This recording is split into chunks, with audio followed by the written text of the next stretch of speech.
Hey everyone. Bomb. No way. I mean the real Bomb. I gave myself the goal to release 3 survival maps this year, and we've done Tunnel Survival, Dino Survival, and now Bomb. So let's start with Spawn.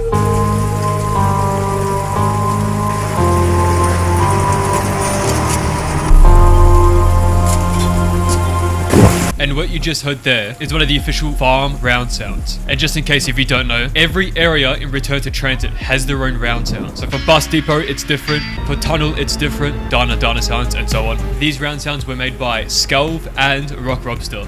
So huge credit to them, they did an amazing job. But as you can see, the area that we spawn in and farm is a brand new area. So previously, this section, not playable. And I figured spawning in the big open area might be too easy. It might be a little bit too easy. So I thought this would be the perfect way to spawn in. That way it's not like so easy immediately off the gate. So going out into the big open area from spawn, we have the classic iconic section as you all remember. And from here, some pathways to the new expansions. But first I have to give a shout out to the legendary Clicks for sending me the house and barn buildings from his farm remastered project. So leave a W Clicks in the comments. Let's first take a look at the house. Coming up from the front entrance, you can already see we have some new playable space that wraps around the side of the house. Previously, this was all obscured and destroyed, but now it's fully playable. It even continues around the side, through the shed, out to the back, which leads here to one of the bunker entrances and creates a new loop. But more on the bunker later. Going back into the house, it's all as you would expect, with the MP5 wall-by, mystery box location, and so on. And yes, the fridge will be fully functioning and Return to Transit, just not the survival map. Which did I mention? Just like my recent dev updates, the survival map is dropping with this video. So Farm Survival is officially released right now. If you want to get your gameplay potentially featured in one of my videos, at my YouTube channel, in your video's description, I will be there. I'm always watching. I'm in your and on the opposite side, we have the barn. And in the... Just kidding, I won't do that again. Barn.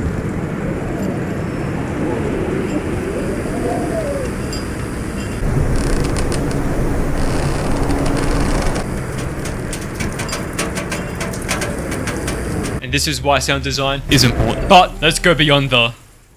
We have 3 new pathways out into the expanded area. From the top here, in the old zombie barrier. From the bottom, in the big open doors. And around the side, if you want to skip the barn entirely. This opens up into the new section, which is a nice open space, so it's a bit more expensive. But now you get to play back here, and it also has a bunker entrance. For the survival version, it also has a Wonder Fizz, which of course won't be here in the full map. As in the full map, there won't be a Wonder Fizz anywhere in the main area. So, get on the bus and get your ass to the perk location yourself, you lazy son of a bitch! You may have noticed there's no graffiti in this one, and that's because I like to imagine farm as being desolate and not as urban, so people weren't really coming up here to graffiti. But the next survival map and point of interest is going to need as much graffiti as possible. Nacht der Untoten. Immediately, I've already begun working on Nacht, as it's the next section, and I think this one I'm most excited for, at least right now, as my plans for Power and Town are quite monstrous. But I can't wait to give Nacht the proper love it deserves. I'm turning it from some location just as an Easter egg, and nothing really else, into a fully fledged point of interest and survival map. And when it comes to detailing it, I'm going to be using Die Maschine as inspiration with this graffiti look. So, if you want to get your name in the map as graffiti, early access to the full project as it's being developed, Pack-a-Punch weapon names and more, head to my Patreon, link is in the description and the pinned comment. Now, back at farm, let's finally take a look at the bunkers. Starting from the barn side, we go down... Wait. What the fuck? My bad, I had the wrong version loaded. Starting from the barn side, we go down into farms underground. In this bunker, we have a little section that features a trench gun wall-by, a Doris-inspired zombie barrier with the stairs that go down, and the perk ICU before it breaks out into the tunnel network. But before we explore that, let's go back to the house side. So similarly, goes down into its own little section. But on this side, we have the perk mule kick and an MP40 wall-by, and continuing on into this little storage area that also breaks out into the tunnel network. When designing this area, I wanted to differentiate it as much as possible from the other underground areas across Return to Transit, as I want them all to have their own identity and feel unique. That's why I went for this muddy wood supports look and made the layout maze-like. I love the idea that this project is so vast that you can get lost in so many areas, and only after hundreds of playthroughs will you have the entire map memorized, and even then there will still be many secrets to uncover. By the way, Return to Transit now has its own official wiki. Right now it's completely empty, but it's open for anyone to make and edit content on there, like weapon mastery guides, secrets, POIs, and so on. I'll be be watching over and correcting information about factual things, but I'll leave all the theorizing and Easter egg stuff up to you. Link to the wiki is in the description. Let's get it filled out. My favorite part of the tunnel network is this one-way drop down here, which has a jump spot PTRS wall buy. And you know I love those. Perfect spot for you and a teammate to camp up in with the drop down if you get overrun. But remember, these tunnels are tight, so I don't get lost when you do. Okay, I think it's time to get the power on. So the tunnel network connects to the 2 bunker entrances from the barn and house sides, but there's a third connection, an even deeper section, and that's where power and Pack-a-Punch is. Now this section is dark until the power is on, so your flashlight will automatically come on, spanning out into this long corridor that continues downward to the end. If we go to this midsection, we actually have the location for Juggernog, which of course requires power, and directly opposite, we have this zombie barrier that I'm proud of. Look at that.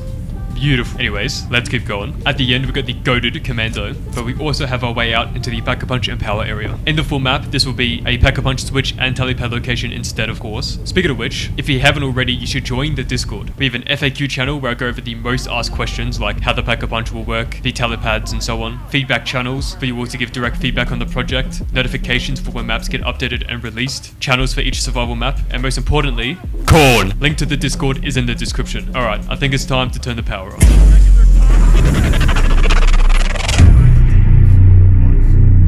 And just like that, we have light. Ooh, shield piece. Look at the Rowan's arc. Shout out to the patron Rowan right there real quick. Pretty soon, I'm going to be working on new additional masteries / AAT types. The next one chosen by my patrons is Bleeding Edge, which will debut with the release of Nacht Survival. And I'm going to be working on brand new perks. So if you have any new ideas for a new mastery or perk, drop them in a comment below. That pretty much wraps it up for this video. What an incredible journey it's been on developing this project and seeing you all play the sections as they're released, and to think we're just getting started. See you all for the next one. What if you wanted to go to heaven, but God said, "Finish Return to Train"?